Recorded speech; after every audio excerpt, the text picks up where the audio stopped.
Boa noite, pessoal. Tudo bem? Hoje vamos falar um pouquinho sobre reforma ortográfica e o que mudou com essa reforma ortográfica, quais são os novos critérios para a utilização de acento gráfico, de uso do hífen, como ficou o alfabeto, quais foram as modificações dessa reforma ortográfica que entrou em vigor a partir de 2009, mas que não é tão nova assim, já foi debatida lá nos anos de 1990, quando começou-se a definir essa reforma ortográfica.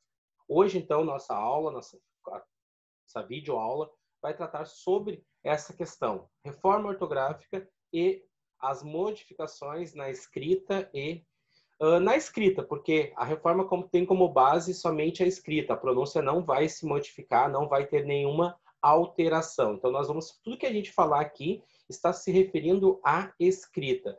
A fala, né, nós não podemos esquecer isso, a fala não muda, não vai mudar a pronúncia em nada. Inicialmente, o que foi essa reforma ortográfica? Por que ela surgiu?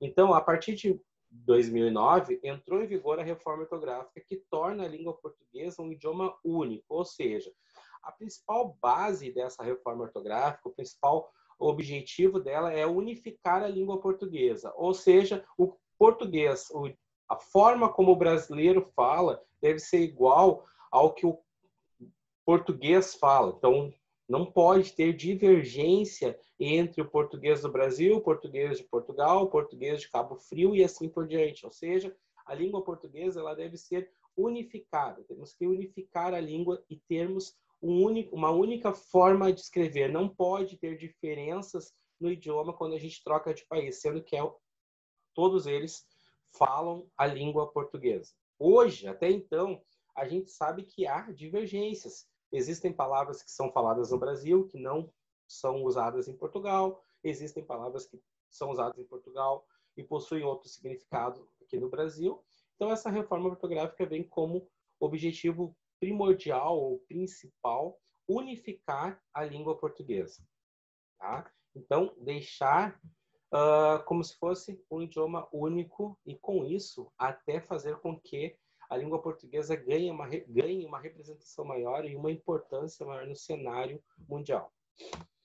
O objetivo, então, como a gente já está falando, é expor de maneira objetiva as alterações introduzidas na ortografia da língua portuguesa com base no acordo ortográfico que foi assinado em 16 de dezembro de 1990. Então, observem, este acordo ortográfico, ele já tem alguns anos.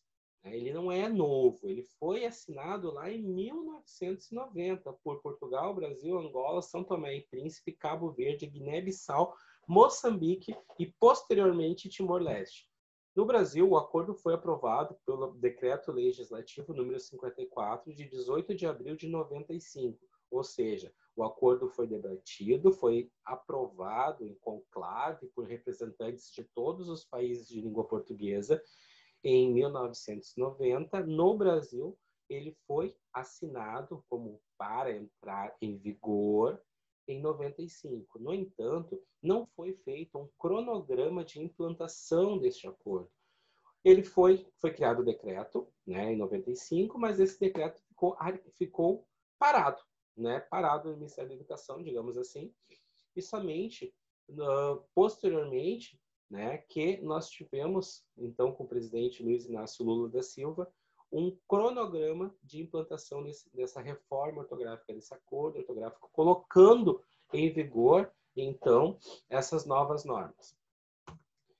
Essas novas normas, essa reforma, essas alterações que aconteceram com a reforma ortográfica, elas afetaram menos de 2% do português falado no Brasil. Portanto, não é difícil de nós conhecermos as mudanças, as alterações.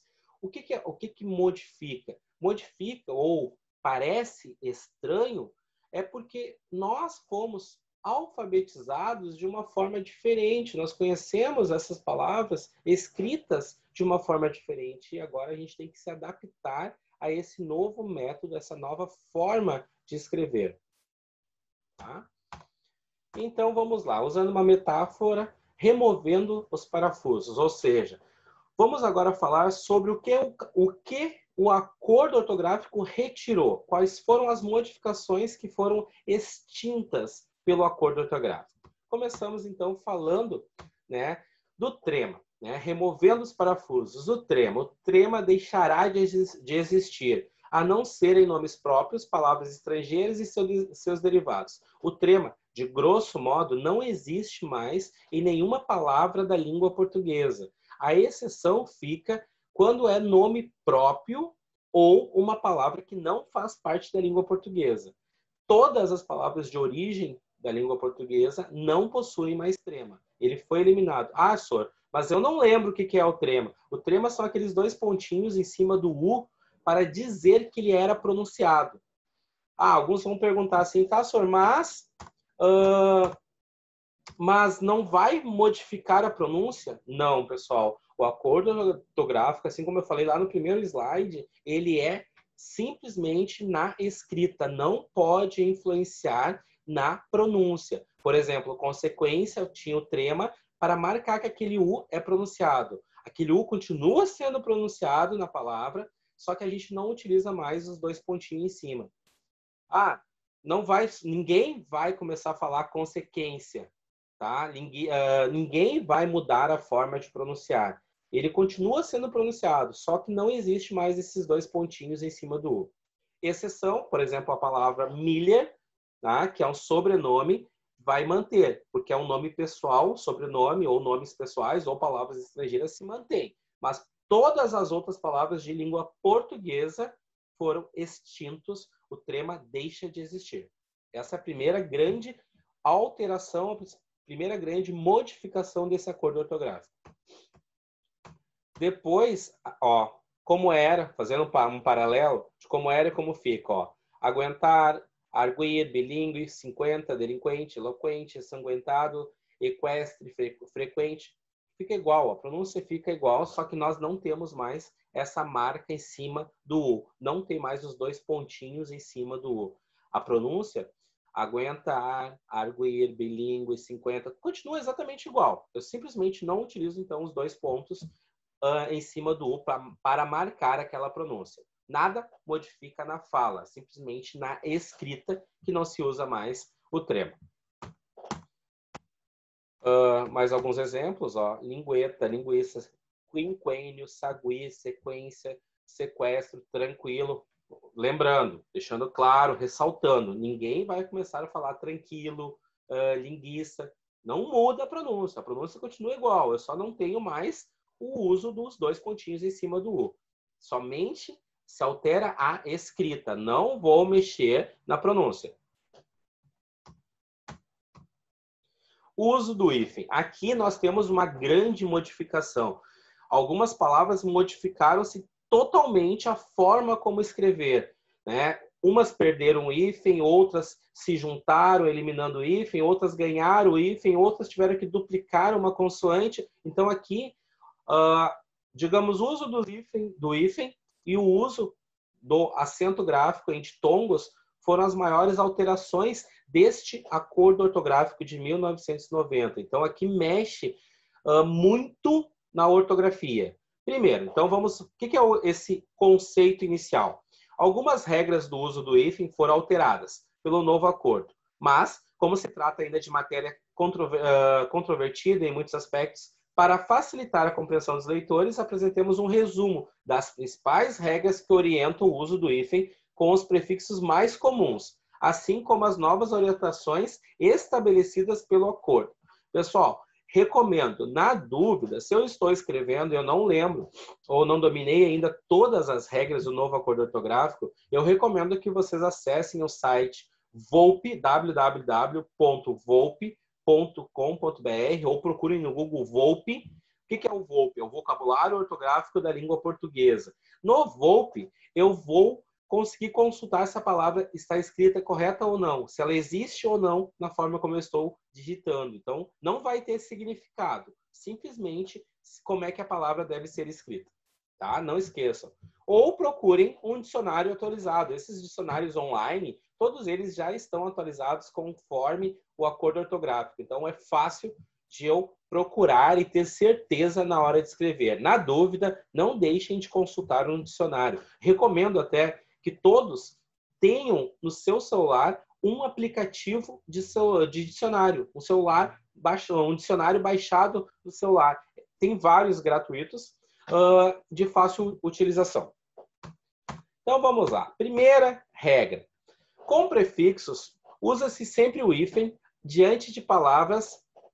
Deixa eu só arrumar aqui. Diante de palavras iniciadas por H. Ou seja, primeira regra, independente de qual é o prefixo, se a segunda palavra começar com H e esse H se mantiver na escrita, ou seja, se a segunda palavra for escrita com H, eu sou obrigado a separar o prefixo da segunda palavra com o hífen. Exemplo, ó, anti-higiênico, anti-histórico, macro-história, mini-hotel, proto-história, sobre-humano, super-homem, ultra-humano. Ou seja, sempre que a segunda palavra começar com H, independente de qual é o prefixo, de qual é o primeiro elemento, o hífen é obrigatório separando os dois elementos. Então, o hífen aqui vai ser obrigatório a utilização dele. Tem que sempre separar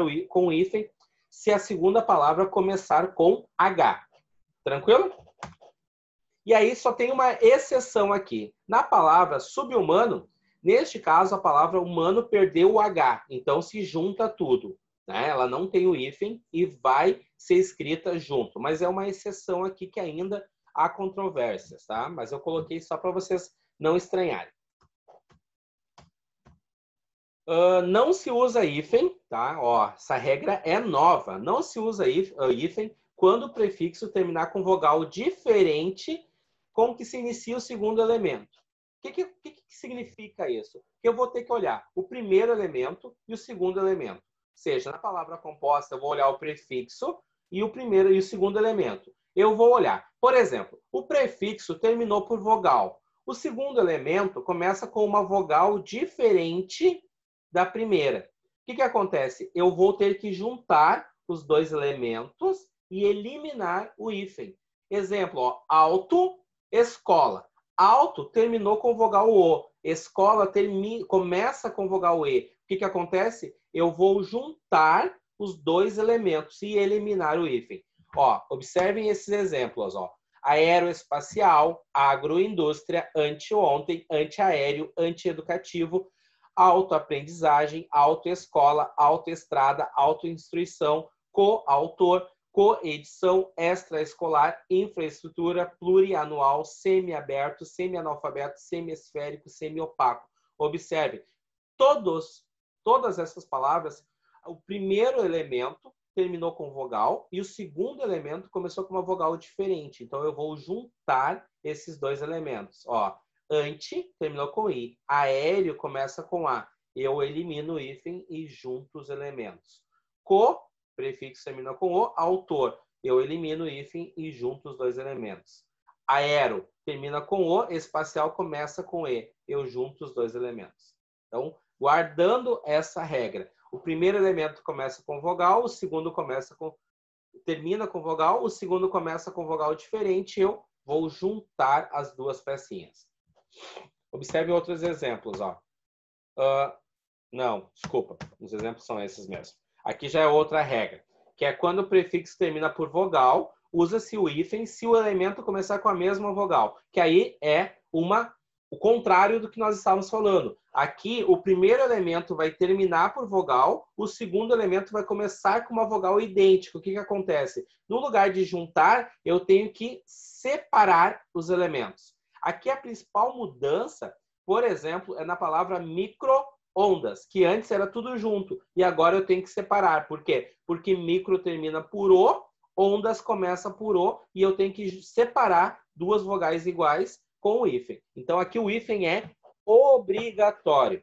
Ó, os exemplos. Anti-ibérico, anti-imperialista, anti-inflamatório, anti-infracionário, auto-observação, contra-almirante, contra-atacar, contra-ataque, micro-ondas, micro-ônibus, semi-interno, semi-internato. Observem, todas os exemplos, ou todas as palavras, todos os exemplos, terminou com a vogal e o segundo elemento começou com uma vogal idêntica, por isso que eu separo eles e coloco o hífen entre os dois elementos. Diferente da regra anterior, que eram vogais diferentes e eu tinha que juntar. Então, essas são as duas regras novas do uso do hífen, assim como a terceira, que eu já vou voltar nessa observação aqui, mas a terceira que é uma regra totalmente nova. O que diz a terceira regra? Que não se usa hífen quando o prefixo terminar em vogal, ou seja, o primeiro elemento termina em vogal, e o segundo elemento começa por consoante diferente, começa por consoante diferente de R ou S. O que acontece? Se o primeiro elemento termina em vogal e o segundo elemento começa com consoante diferente de R ou S, eu não uso o hífen. Tá? Eu vou guardar. O primeiro elemento termina por vogal, o segundo elemento começa por qualquer outra consoante, a não ser R, S, I e H, que a gente já viu. Tá? Então, RS. Não terminou com RS, não começou com RS, eu vou juntar os dois elementos sem hífen. Ó, anteprojeto, antipedagógico, autopeça, autoproteção, microcomputador, pseudoprofessor, semicírculo e assim por diante. E aquela observação antes que eu passei diz o seguinte, uma exceção à regra, que diz que o prefixo co aglutina-se em geral com o segundo elemento, mesmo quando esse se inicia por o. Coobrigar, coobrigação, coordenação, cooperar, cooperação, cooptar. Ou seja, a grosso modo, a gente pode dizer que o prefixo co não aceita hífen. Ele sempre vai ser juntado as duas partes, o prefixo e o segundo elemento, sem o hífen. Tá? Ele não gosta de hífen, ele não aceita o hífen, ele gosta de ficar juntinho, agrupadinho ali no inverno, casalzinho grudadinho. O co e o outro elemento. Aí não se usa hífen aqui, completamente nova essa regra, que diz que não se usa hífen quando o prefixo termina em vogal e o segundo elemento começa por R ou S. O que eu tenho que fazer? Eu tenho que eliminar o hífen, mas eu tenho que duplicar o R ou o S. Ou seja, eu vou juntar os dois elementos, duplicando o R ou duplicando o S. Observa aqui os exemplos. Ó. Antirrábico, antirracista, antirreligioso, anti-rugas, antissocial, tudo com dois R's ou tudo com dois S's. Eu vou juntar os elementos, mas eu tenho que duplicar o R ou eu tenho que duplicar o S. Isso sempre vai acontecer quando o primeiro elemento terminar em vogal, que é o prefixo, e o segundo elemento começar por R ou S. Eu vou juntar duplicando o R ou duplicando o S. Quando o prefixo termina por consoante, usa-se o hífen se o segundo elemento começar pela mesma consoante. Aí eu vou ter que observar. Se o prefixo terminou com uma consoante, tá? O segundo elemento começou com a mesma consoante, aí eu tenho que separar com hífen essas duas consoantes. Por exemplo, hiper requintado. Ó, o hiper terminou por R, requintado começou por R. Então, eu separo os dois elementos, um R para cada lado, com o hífen. Subbibliotecário. Ó, sub terminou por B, bibliotecário começou com B, separa os dois elementos. Ó, super terminou por R, racista começou com R, separa os dois elementos, porque duas consoantes iguais vão ser separados por hífen. Ó, super resistente, super romântico, separadinhos com hífen.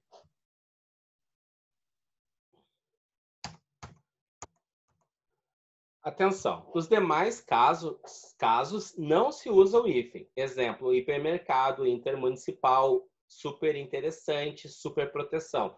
Nestes casos, eu não vou usar o hífen. Por quê? Porque o primeiro elemento terminou por consoante e o segundo elemento começou por consoante diferente ou por uma vogal. Com o prefixo sub, usa-se o hífen também diante de palavras iniciadas por R, por exemplo, sub-região, sub-raça, que são exceções às regras. Com o prefixo circun e pan, usa-se o hífen diante de palavras iniciadas por M, N ou vogal. Por exemplo, circunnavegação, pan-americano. São as palavras mais conhecidas. Aqui são casos bem específicos que a reforma ortográfica mexeu ou alterou na nossa forma de redigir. Quando o prefixo terminar, tá, por consoante, não se usa o hífen se o segundo elemento começar por vogal. Exemplo, ó, hiperacidez, hiperativo, hiperescolar, interestadual, interestelar, interestudantil. Então, o prefixo termina por consoante, tá? E o segundo elemento começa por vogal. Então, eu não vou usar hífen, eu vou juntar os dois elementos. Tá? Super amigo, super aquecimento, super econômico e assim por diante. Com os prefixos es, sem, além, a quem, recém, pós, pré, pró, sempre eu vou usar hífen. O que a gente costuma dizer é que esses prefixos são os prefixos tônicos. Então, eu vou usar hífen para separar o primeiro elemento, esses prefixos, do segundo elemento, independente do que qual palavra ou consoante ou vogal que inicia o segundo elemento. Independente de qual é a palavra, eu vou separar esses prefixos do segundo elemento com o uso do hífen. Exemplo, ó, além mar, além túmulo, ó, ex-aluno, ex-namorada, ex-marido. Eu costumo brincar até com meus alunos dizendo que ex é tão ex que existe um muro dividindo os dois corpos. De um lado fica o ex, de outro lado fica a palavra. Então, ó, ex, o muro, marido, ex-esposa, ex-namorada, e um muro separando os dois corpos, porque nunca vai ter hífen com o prefixo, nunca vou juntar, sempre separando com hífen com o prefixo ex. Tá? Outros exemplos, ex-presidente, pós-graduação, pré-história, pré-vestibular, pró-europeu, recém-casado, recém-nascido, sem terra. Essas palavras sempre vão ser utilizadas com hífen. Deve-se usar hífen também com as palavras ou com os sufixos de origem tupi-guarani, ou seja, palavras que são bem típicas do Brasil. Essas palavras a gente nem encontra uso lá em Portugal, por exemplo, mas a gente vai utilizar o hífen sempre que uma palavra for de origem tupi-guarani e tiver os sufixos açu, guaçu, mirim. Sempre eu separo esses sufixos açu, guaçu e mirim com hífen. Por exemplo, Amoré-Guaçu, Anajá-Mirim, Capim-Açu. São palavras que não são tão usadas no nosso dia a dia, mas devemos conhecer, vai que a gente resolva participar de um concurso, de alguma coisa, e tem que utilizar ou saber a regra de escrita dessas palavras. Outro caso, que deve-se usar hífen para ligar duas ou mais palavras que ocasionalmente se combinam, formando não propriamente vocábulos, mas encadeamentos vocabulares. Por exemplo, ponte, Rio, Niterói, eixo, Rio, São Paulo. São palavras que já eram assim, nada se mudou. O acordo ortográfico manteve essa grafia. Não se deve usar hífen, tá, em certas palavras que perderam a noção de composição, ou seja, palavras que trazem uma ideia de verbo e substantivo. Por exemplo, gira, sol, madre, silva, manda, chuva, paraquedas, paraquedista, pontapé. Ou seja, eram palavras que tinham uma noção, uma ideia de serem duas palavras, e agora a ideia viraram como se fosse apenas um enunciado, um único vocábulo. Ainda, para a clareza gráfica, se no final da linha de partição de uma palavra ou combinação de palavras coincidir com o hífen, ele deve ser repetido na linha seguinte. Isso aqui é o que a gente chama de translineação. Ou seja, se eu estou escrevendo um texto à mão, no texto editado no computador, isso não acontece porque o Word ali, ou qualquer outro editor de texto não possibilita isso. Mas é comum acontecer quando eu estou escrevendo um texto à mão. De coincidir, por exemplo, no final da linha, eu tenho que colocar o hífen da palavra composta. Daí o hífen vai... Muitos têm a dúvida, o hífen vai em cima ou vai embaixo, na linha de baixo? Em teoria, de forma correta, segundo as normas gramaticais, vai um em cima e um embaixo. Eu tenho que repetir o hífen. Fica com dois hífens. Um na linha de cima, outro na linha de baixo. Por exemplo, ó, na cidade, conta-se que ele foi viajar. Ó, por exemplo, a linha está terminando aqui no conto. Então, eu vou deixar um hífen em cima e coloco outro embaixo. para fazer a translineação. Ó, o diretor recebeu os ex-alunos. A linha terminou aqui, ó. Então, eu deixo o ex em cima com o hífen e começo com o hífen embaixo. Isso é a forma correta de fazer. E aí, agora, a gente vai falar sobre as mudanças nas regras de acentuação, porque também tiveram várias mudanças na acentuação gráfica, porque algumas palavras perderam o acento, mas eu tenho que deixar claro que foram poucas palavras que perderam o acento, porque alguns acham que todas as palavras da língua portuguesa não têm mais acento gráfico. Isso é um erro gravíssimo. Então, primeiro, não se usa mais acento nos ditongos abertos ei e oi das palavras paroxítonas, palavras que têm acento tônico na penúltima sílaba. Ou seja, quando a sílaba tônica, a sílaba mais forte de pronúncia é a penúltima. Lembrando que eu conto do fim para o início. Última, penúltima, antepenúltima. Se a palavra for paroxítona, ou seja, a sílaba tônica é a penúltima sílaba, tá? Última, penúltima, e ela for um ditongo ei ou oi, eu não vou ter mais acento gráfico. Por exemplo, ó, alcaloide, alcateia, androide, apoia, apoio, esteroide, boia, celuloide, colmeia, debiloide. Eu não tenho acento gráfico em nenhuma dessas palavras mais. Uma dica que eu costumo dizer e dar para os meus alunos é a seguinte: se eu não lembro o que é uma palavra oxítona e paroxítona e proparoxítona, para o acordo ortográfico, para saber quais palavras perderam acento, eu vou simplesmente guardar que os ditongos ei, oi, el, tá? Perderam o acento gráfico se eu contar as vogais do fim para o início e der a vogal 3. Então, eu começo a contar do fim para o início. Se o ditongo terminar na vogal 3, não tem mais acento gráfico. Observe, ó, vogal 1, vogal 2, vogal 3. Ó, esse O perdeu o acento. Alcateia, vogal 1, vogal 2, vogal 3. Ó, o ditongo terminou na vogal 3, não tem mais acento. Boia, vogal 1, vogal 2, vogal 3. O ditongo terminou na vogal 3, não tem mais acento. Coreia, vogal 1, vogal 2, vogal 3, não tem mais acento. Então, eu vou contar do fim para o início. Se o ditongo terminar na vogal 3, perdeu o acento gráfico. Se o ditongo terminar na vogal 2, manteve-se o acento gráfico, como a gente vai ver a seguir. Então, isso é bem importante, é uma dica preciosa para vocês não errarem mais. Se o ditongo terminar na vogal 3, elimina-se o acento. Se o ditongo terminar na vogal 2, mantém-se o acento. Tá? Ó, outros exemplos. Estoico, estreia, estreio, geleia, heróico, ideia, jiboia. Nenhuma dessas palavras tem acento gráfico mais. Ó, colocando em prática a dica que eu coloquei.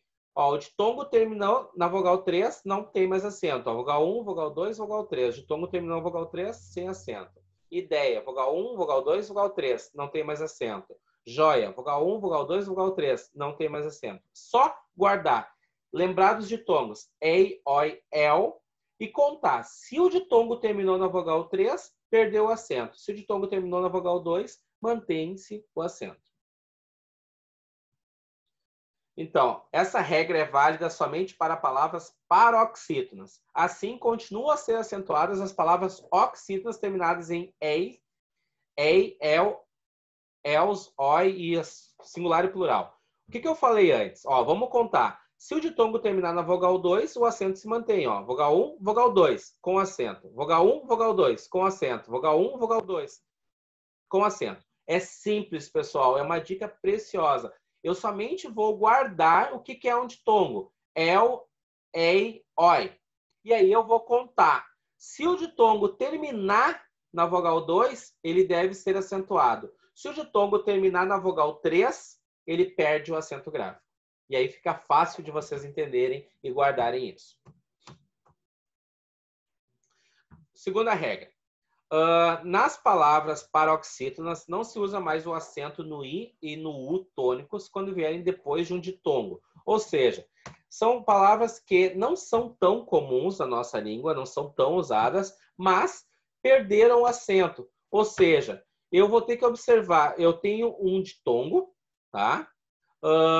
E aí, essa palavra vem depois do ditongo, ou seja, eu não vou ter mais o acento. Ó. Por exemplo, baiuca perdeu o acento, feiura perdeu o acento, bocaiúva perdeu o acento.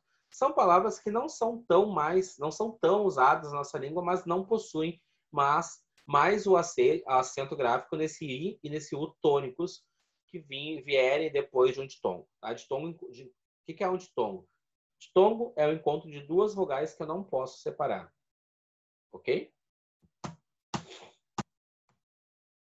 E aí nós vamos falar sobre os acentos circunflexos, tá? A gente falou até agora do acento agudo, que é o risquinho, agora a gente vai falar sobre do chapeuzinho do vovô, que é o acento circunflexo, que não se usa mais. Primeiro, nas terceiras pessoas do plural, do presente do indicativo ou do subjuntivo dos verbos crer, dar, ler, ver e seus derivados. A grosso modo, vamos simplificar essa regra. Vamos dizer o seguinte, a gente não utiliza mais o acento circunflexo sempre que tiver dois es ou dois os repetidos. Por exemplo, creem, que tinha acento antes, não tem mais. Vem, que tinha acento antes, não tem mais. Dem, que tinha acento antes, não tem mais. Leem, que tinha acento antes, não tem mais. Ou seja, sempre que eu tiver e ou o, eles vão perder o acento circunflexo. Isso é geral, não tem nenhuma exceção. Tá? Então, ó, todo EE duplo que tinha acento circunflexo não tem mais, foi eliminado. O mesmo acontece, tá, com as palavras com o. Por exemplo, enjoo, voo, perderam o acento gráfico. Não se usa mais acento circunflexo nessas palavras. Nenhuma, nem em EE, nem o. Não se usa mais acento, então, em palavras terminadas em ou o, como a gente já viu, como era, ó. Abençoo, creem, deem, dou, jou, leem, magou, perdoo, vem, voos. Não tem, é regra geral. O, e, perdeu o acento circunflexo em todas as palavras. Aqui foi a varrer. Foi eliminado todos os acentos circunflexos em vogais repetidas e, o. Ok? A varrer. Elimina todos. Sempre que tiver um encontro de duas vogais iguais, e, ou, o acento agudo, o circunflexo foi eliminado. Não se usa mais acento que diferenciava os pares. Para, verbo e para preposição, pela, combinação e pela direção, pelo, tá? Caminho e pelo, pelugem, polo, extremidade e polo, que é a antiga combinação, pera e pera, não tem mais. Ou seja, o que vai mudar? Não vai mudar nada. Já, o que os estudiosos falam? Que o sentido da palavra, o enunciado, vai me dizer se é preposição ou verbo. Por exemplo, ele para o carro. Aqui era o verbo para. Então, tinha um acento agudo antigamente. Agora não tem mais. O polo, que é a extremidade, né? Ele foi ao Polo Norte. Ele foi ao Polo Norte. Continua a mesma pronúncia, continua igual, só que não tem mais acento para diferenciar a palavra polo, extremidade, e polo, ou polo, que era o jogo, podemos dizer assim. Ou pelo, caminho, que é direção, e pelo, que é peluge, que não tem mais diferença também, tá? E a fruta pera, que perdeu também o acento circunflexo. Atenção! Permanecem os acentos diferencial para distinguir pôde e pode, ou seja, presente e passado, tá? Pode é a forma passada do verbo poder e pôde é a forma do presente do indicativo. Então, continua tendo essa diferenciação. Uma é presente, a outra é passado, e é para diferenciar. Isso se manteve. Assim como se manteve também o acento do verbo por e da preposição por. Foi mantido. Então, por é verbo com acento e por sem acento é preposição.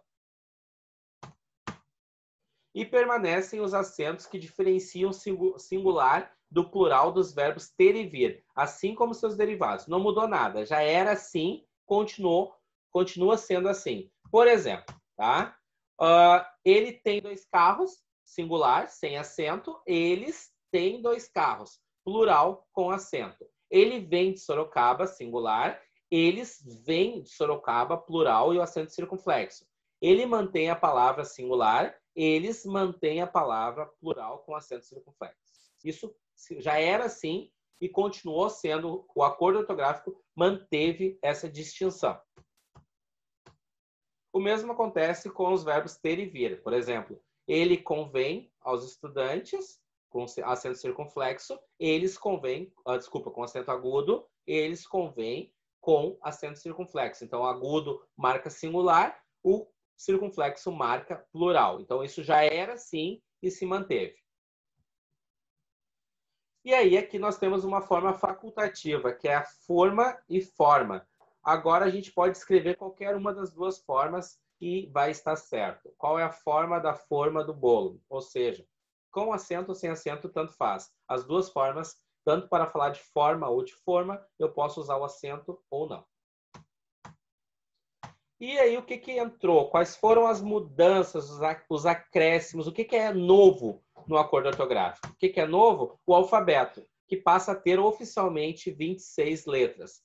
Foram reintroduzidas as letras K, W e Y, no alfabeto, que o alfabeto completo passa a ser desta forma aqui. O que acontecia? Até este acordo ortográfico entrar em vigor e ser oficializado, essas letras eram escritas ou anunciadas nas escolas como letras forasteiras ou estrangeiras.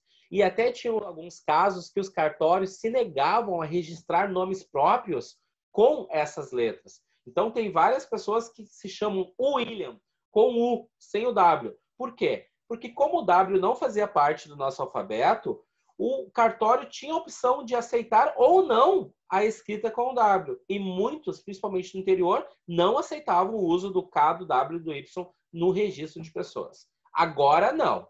Agora, se eu quiser chamar minha filha de KWY, não tem problema. Eles vão ter que registrar porque faz parte do nosso alfabeto.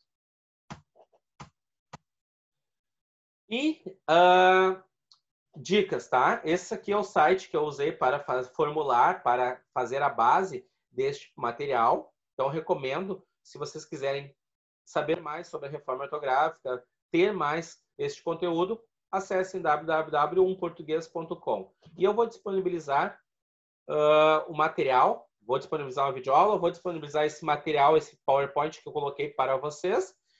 Vou disponibilizar também alguns links de livros e de atividades sobre a reforma ortográfica. Qualquer dúvida, não entendi uma regra, gostaria de rever uma regra, coloca um comentário, me chama, que a gente vai discutir, vai conversar e vai sanar todas as dúvidas. Forte abraço e até a próxima, meus queridos.